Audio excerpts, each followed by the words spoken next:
Nothing is going to satisfy you. Thank God. Nothing in the phenomenal universe, not just the earth, in the universe, is going to satisfy you. Nothing at all. Until you find yourself.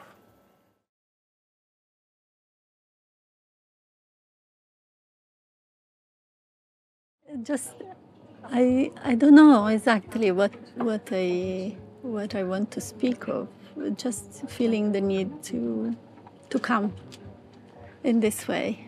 We haven't spoken for some time. Just sometimes I would like to see Guruji. Can you check just this? And yesterday, so when I came, I was just arrived, and we knew that there was this little satsang happening here. And when I came here, I'm really happy. I'm really joyful when I'm coming here, you know. And then after I meet you, sorry, I start to feel like, because yesterday you were saying this thing of the mirror. Also, I feel like you are this mirror, no, for me, that wherever there is some density, wherever there is something holding, it gets felt, you know, because, yeah. I mean, the purpose then, in that example, the purpose and the value of the mirror is that if it reflects something inside, then we should be thankful for it. Yes. Because exposure is the name of the game. It's the first step. You know, something gets exposed, and it gets exposed into a sufficiently mature being to say, aha, so that is showing that didn't give me this, it just exposed that. Yes. And for a mature, let's use the word, a mature seeker of truth, you know, sees value in that. A mature seeker sees value in, because by yourself you probably wouldn't see. And this is for everybody. By ourselves we probably wouldn't. We are so, you may say, conditioned, and to our own states, it become normalized, so you don't see it. But when maybe an external seeming thing exposes it, no? And then I feel this is value. So this is a value for a truth seeker. They say, wow, because whatever those things are that get exposed, they are the things that are hiding yourself, hiding the realization of what is deeper and more true. And but the souls, you may say, in the world are not often made aware that that is of value, and because we are strongly identified with personhood, no? And personhood is a vulnerable state. It makes you feel vulnerable. And for many people, they don't realize that there's something beyond personhood. They don't, you know? Even to speak of personhood like this, they would not be used to. What are you talking about, personhood, you see? But because this Sangha has been exposed to these kind of looking, they understand when you say personhood what it means. That personhood is not a finality. It's not an ultimate truth in personhood. The person is relative, and the person's world is very relative. And so, and you've come to know that if everything is relative, is it really absolutely everything is relative? No, because if everything was relative, you wouldn't know it's relative. So there must be a still place that is not relative, that you can, from this place of completeness, evaluate the things which are unstable. Now, we are not, the purpose of that is not to shoot down the things that are unstable, because that's the dynamic expression of the real, no? It's a dynamic. So what is the purpose of it? I'd say that if everything is dynamic, your thoughts, our feelings, our passions, even the identity, by that dynamic I mean it's not stable, no? It's always moving. Then what can be relied upon? You see? And I say, well, what can we rely upon? Because anything you name is going to be something that's not stable. It's not. So when I say it's not stable, I mean it's not true. It's not reliable. It may be relatable, but it's not reliable. It's not constant. It's a variable. And that you can check for a moment and say, well, is there anything known that is stable, that is dependable, that is reliable, that is a fact? And if you are true, you'll know that actually there's no such thing. And even the one evaluating it, which normally stands from the place of personhood, itself is not stable. So if that is verified, that not even the one who normally evaluates things relative to itself is found that also is unstable, how do we know that which is called yourself normally is unstable? How we know? For me, this difficulty I've felt to come and present something to you, because always after I felt, it didn't call me because that wasn't so important, because it always belongs some to the relative. Oh no, but it's still good to say it. Yeah. But let me just finish off this part then. Yeah. So if the assumed one who evaluates the life, these people are good, they are not good, this is right, this is not right, this is the truth, this is not the truth, itself cannot be relied upon, because its own values change unto itself. Even what it calls itself change. So, but if that one is also perceivable, it must be by something more pure than it, no? In a way, it's a kind of, it's a common sense, but it's not one we make use of because nobody questions their person, the sense of personal self. So you come to a point of realizing, wait a second, so if the person, which is what we attribute to be who we are, what kind of person are you? Tell me some facts about you. People say, yeah, I was born on this date, I've got an American passport, I'm, Christian, I'm Muslim, blah, blah, blah. And these qualities are accepted to be factual and factual to yourself, which is a unchallenged fact, that this person is this person, and they have proven that they are this person. And in this world, it is kind of like, it's sufficient. Even computers will verify, yes, this one is the true one. But I'm saying, is there something, a deeper, a more authentic truth than this? And of course I said, but how do we know? Because the fact is that even the person with its values and so on is also perceivable. You see? So if it is perceivable, by what is it perceivable? Where is the location of that which perceives even the person to be false? Let me say, wait a second, whoa. In what direction to look? Where is this seer placed? And I say, listen, this is not a philosophical discussion. Must be a search as strong as someone who is locked in a room and is told that there's a key in the room, and then some gas is switched on in the room, and they have to get out that room before somebody comes in with a cigarette, okay?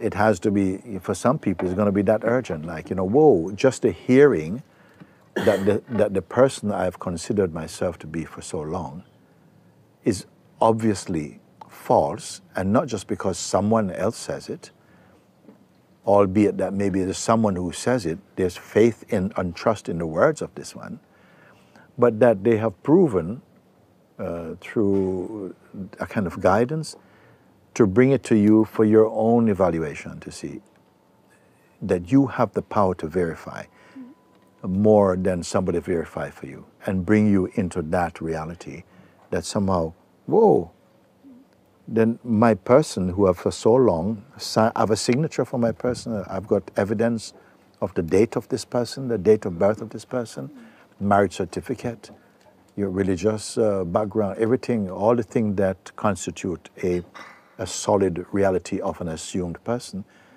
is based upon the falsehood. an unreliable falsehood. Even unto itself, before you call in anybody else to evaluate, even unto itself, if it is sufficiently open enough to say, wait a second, this one, because you yourself keep changing.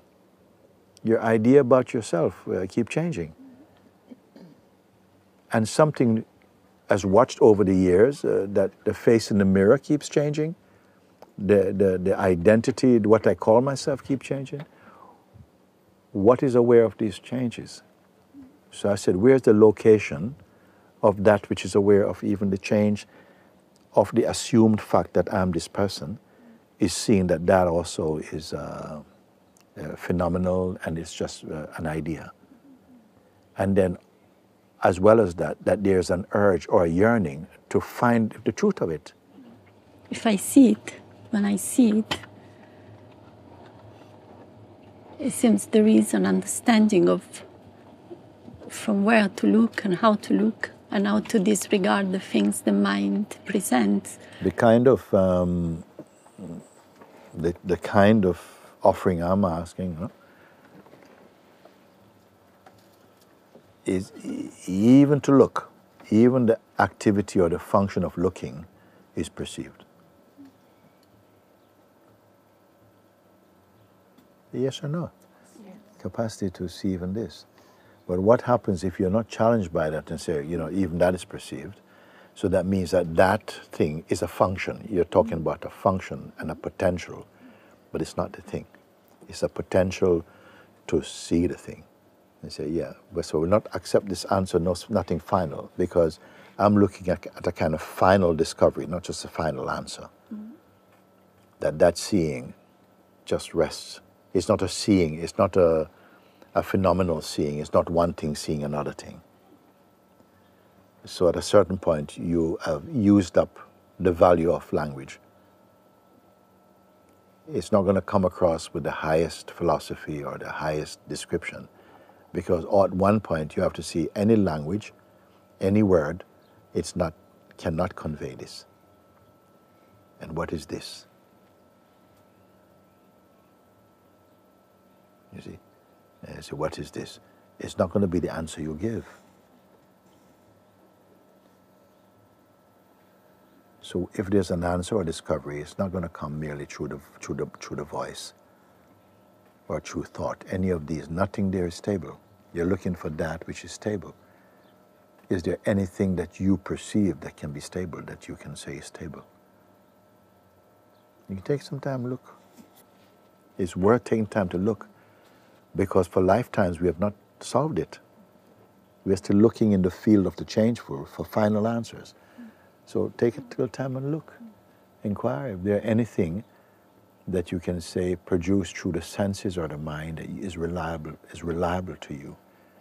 Even not in an ultimate search, just is reliable, dependable. So I found it this week and next week, it's still the same value it has for me. No, even if you found a diamond which doesn't change in itself and you found wow, I found the most precious diamond in the world, it's not a compliment to the diamond. Okay? If you found the greatest diamond in the world and you're thrilled to bits, I will tell you, you cannot keep that excitement. Isn't it? After some time, you know, it's going to be, I got this, oh yeah, I forgot to show you, I got this amazing diamond here. Nothing is going to satisfy you. Thank God. Nothing in the phenomenal universe, not just the earth, in the universe, is going to satisfy you. Nothing at all. Until you find yourself. And that will not be left as a finder and the thing found. And whatever is going to be found, if it's the truth, in the finding of it, the discoverer will vanish. That sounds like a bit of a koan. I'm sorry, it might sound like, oh, because some people might say, oh, then I don't want to vanish. Why? Because it's more important for me to be the discoverer of something than the thing discovered.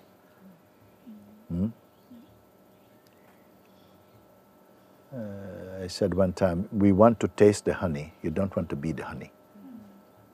And I say, but this is tasting the honey and being the honey at the same time.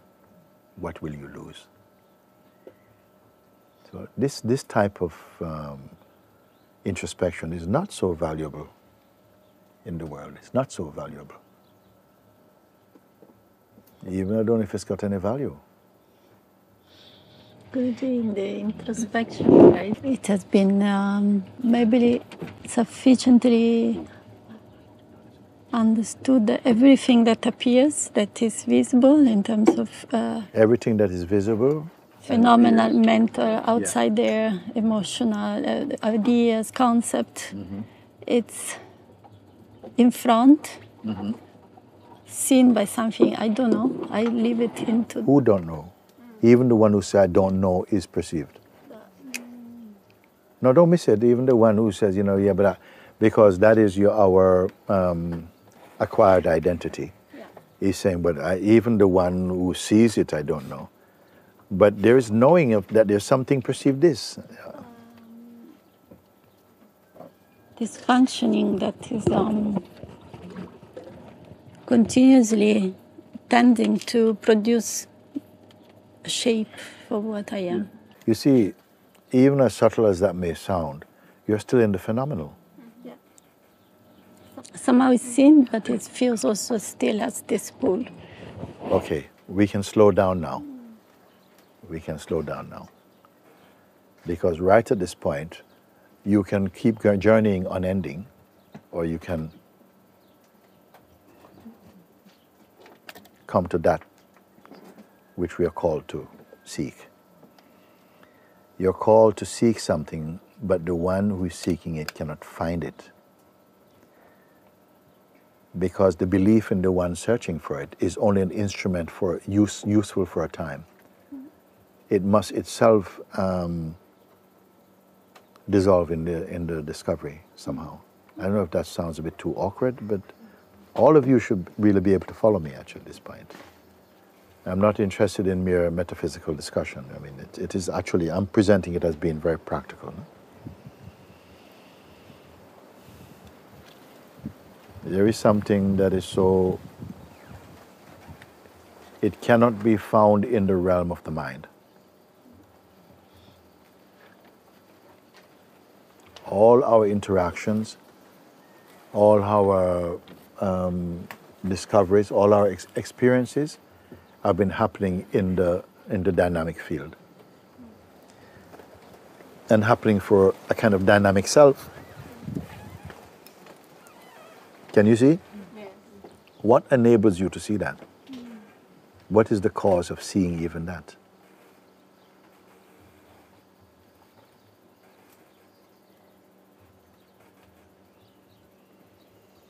If that was all, if you have exhausted your capacity by saying that, then you can go no further. But he said that also is seen. By what is all of this seen? Even if an angel came in the most subtle form, it is perceived because of that. What is that? And is that an acquisition? Is that something acquired? I said, is that acquired? No, he said, no, it's not acquired. Everything else was acquired and lost. Thankfully, actually.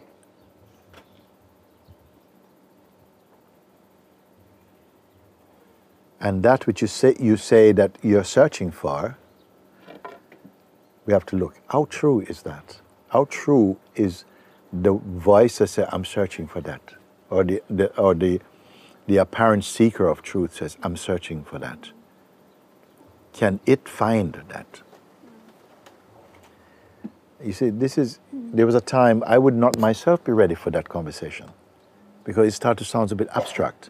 Why? Because there was so much belief in the reality of my person that to go beyond the person is of no value for me. I have no interest. Also, even before it becomes terrifying for the me, there was something cut off. I said, nah. I go and have an ice cream. I'll see you guys later. But something has continued to mature or develop to such a point that the seeking intelligence is not running away from it. And even if itself, that seeker is going to dissolve in it, it feels happy for it. Because even the seeker is trouble, is useful up to a point. But the reality cannot be seeking anything.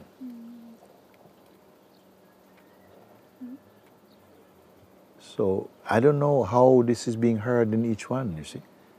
So what is he speaking, some mystery or something? I said, actually, it's more simple than mystery. It's mystery as long as you're a person, it's a mystery. And maybe we want to find it from the standpoint of a person. You want to find it as, you know, I'm Jennifer, yeah, and I found the absolute. And yet, there's nothing wrong with being Jennifer after, even during. You can still be there, but you're going to have to go beyond that which is called Jennifer to see that that also is phenomenal. And if you have the capacity to verify that your highest belief and feelings are transient, and having discovered that, you're not plunged into depression, but rather lifted up into some space unexpected in you. Have you come to that yet? Have anybody come to that? That, you know, it's not fear is holding you back like, whoa. And I pointed out that what will stop the so-called seeker is that, and please check with it now, is that perhaps we are protecting personal identity because there's some secret desire to experience something which you need your person to taste experiencing. So because you're holding on, maybe you're not conscious of it. And maybe this is why the journey keep going longer and longer, because the so-called seeker is really not ready to find the thing it says, I'm really looking for this. Is it of value what we are sharing now? You're seeing? Just to say, I have to be honest, looking, I can see like this investment in something that... There's an investment in something. Prevent me to... No, let's be really attentive. There's an investment in something. I'm not attacking that. I'm just inviting you to go beyond that. Not by killing it, but just by detachment. This is the power of detachment. We don't have to get rid of your enemies because they're not really your enemies. They're only enemies to your ego, but not to your being. So we only have to be willing to see clearly enough to take that gamble that maybe not everything is false, but the premise on which you evaluate it to be true is false. And maybe now you have already maybe sieved out, 80% of the human, 90% of the human kingdom is already gone. They're not going to be able to follow this. And 10% is quite high, actually. The 10% are supposed to go now. Well, yes. Be in the 10% first, and let's see how much we can get rid of it. If would you be able to follow this if your parents don't want it, your children don't want it, your partner doesn't want it, your dog doesn't want it, your country doesn't want it, your faith doesn't want it? Would you still want to go? Do you still have the power to go? You're the only one left in the world. You still want it? So these things are important.